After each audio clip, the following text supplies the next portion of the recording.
A citizen journalist sounding the alarm on the border crisis, what he's documented, and his dire ongoing warning to cities in Minnesota and across the country. Next.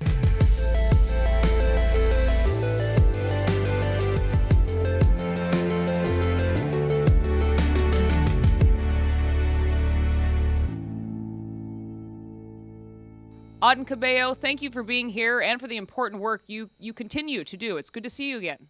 Likewise, it's great to be with you once again and see you after meeting about a year ago. Oh, thank you, Auden. It was a year ago. Alpha News was down in the Eagle Pass, Texas area when we first met. And I have to say it was a shock to see all of your reporting back then and hear from you. I thought it was bad back then, but here we are a year later. As you predicted, it's even worse. Just talk about what you're seeing every day where you are. Yeah, so when we met a year ago, I had been describing the life here in Del Rio when we had the 15,000 Haitians underneath the international bridge. And I had predicted that if policies didn't change, if everything continued the same, then we would probably continue seeing migrants crossing. And sure enough, that's what I've witnessed for the past year. The only difference now is that instead of Haitians, it's Venezuelans, and they're crossing through Piedras Negras and Eagle Pass. We do have quite a few Central Americans, but I would say 90 to 95% are Venezuelans. And I believe the numbers have surpassed in Eagle Pass what we had here in Del Rio 2 years ago with the Haitians. And the numbers, I think, are almost difficult to comprehend how much they've skyrocketed on President Biden's watch. Another all-time record just last month with 260,000 border encounters in September. With all those, I know you've captured many tragedies along the way on the dangers of making this trip, the humanitarian crisis that sadly I think continues to get so little attention with all of this. Yeah, and I think that's the difference in my case that, I live on the Mexican side and I meet with the migrants. I talk with them, I walk with them, and I join them when they cross the river. And I think that's why I do what I do is because there's a missing gap with the media. They don't cover that. And I think I'm filling that gap in, and that's where I get to know and report what I'm seeing from the Mexican side. And that's why I've been sounding the alarm, is that the media, for the most part, they descend to the border when there's thousands crossing at once at a border town. But it's those small numbers that go unreported, in the tens and the hundreds. But that's every day, all day long. And that's how you get to record-setting numbers every month, just like you did last month. For some perspective, border agents told us 5 years ago 1,300 people would make it to that area in an entire year. Last year, when we spoke with them, it was almost that every day in the Eagle Pass area. Again, much more than that now. I know you've been sounding the alarm for years as this has continued to go on. And finally, I know your reporting caught the attention of Elon Musk at X, but talk about that. Yeah, so Elon has been promoting citizen journalism on his new platform X. He came down to Eagle Pass to do some citizen journalism himself. So I was very fortunate for him to somehow view my videos and get to share one. That was very encouraging. It seemed like I was reporting and my reporting was falling on deaf ears. I try to reach out to networks. Sometimes they'll use my footage to report, what's happening, but it's a very limited perspective when they only use one video, but they don't go into detail of what's happening on the Mexican side.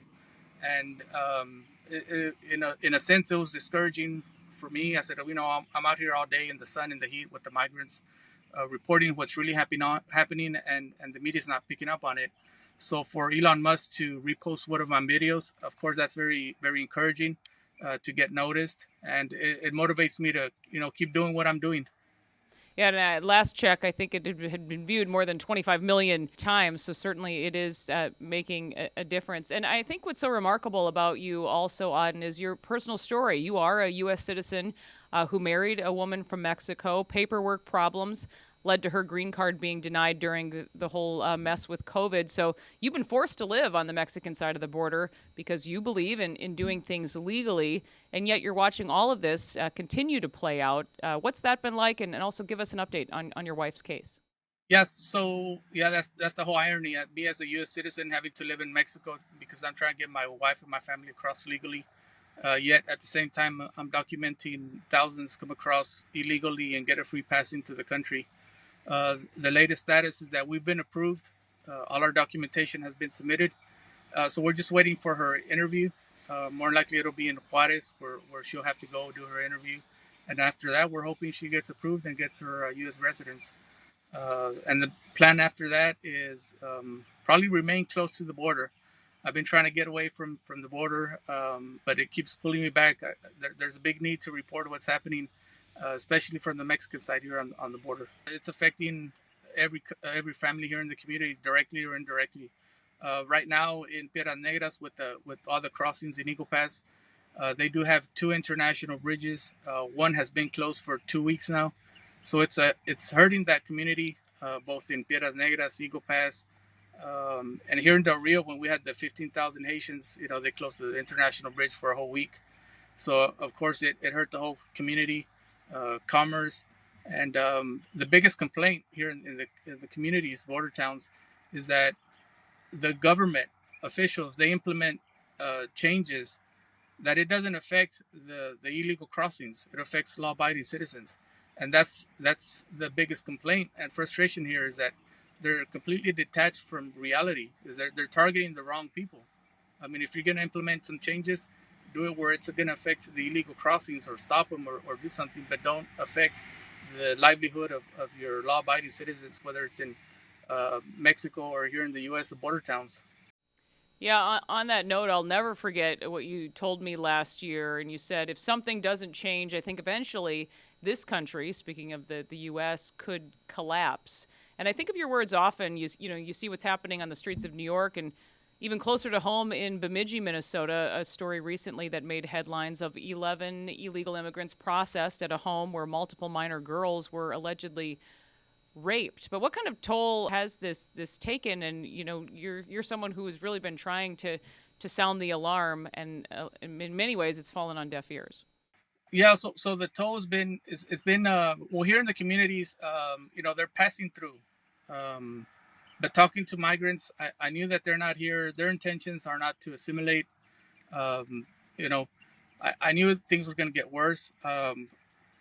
You're seeing it in Chicago, New York, other cities, um, and I think that's only going to continue.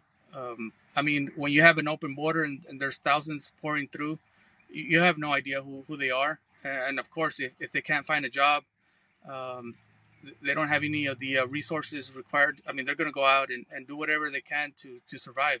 And that's where it's going to affect the communities all across the nation.